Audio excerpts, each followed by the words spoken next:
الضالين الله أكبر سمع الله الله الله هي السلام عليكم ورحمة الله السلام عليكم ورحمة الله slow way الله أكبر আগে মনে হয় শুধু আমাদের বাংলাদেশে তারাবি নামাজ তাড়াতাড়ি হয়, এখন মনে হয় তো এরকম বাইরের দেশে হয়।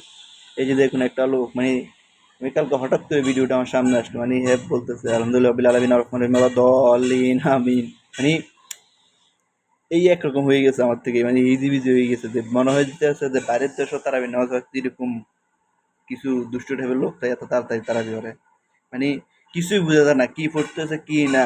ও কি পড়তেছে, ওরা যদি জিজ্ঞাসা ভাই আপনি কি পড়তেছেন, ও বলবো যে আমি কিছু পড়তে, মানে আমি বুঝতেছি না, মানে এরকম অবস্থা হয়ে গেছে আমাদের তারাবির বর্তমান।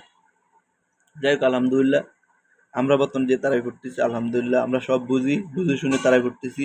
ছোট দিয়ে পড়বো, বুঝে শুনে পড়বো, এত তাড়াহুড়ার দরকার নাই, অল্পতেই সন্তুষ্ট থাকা ভালো।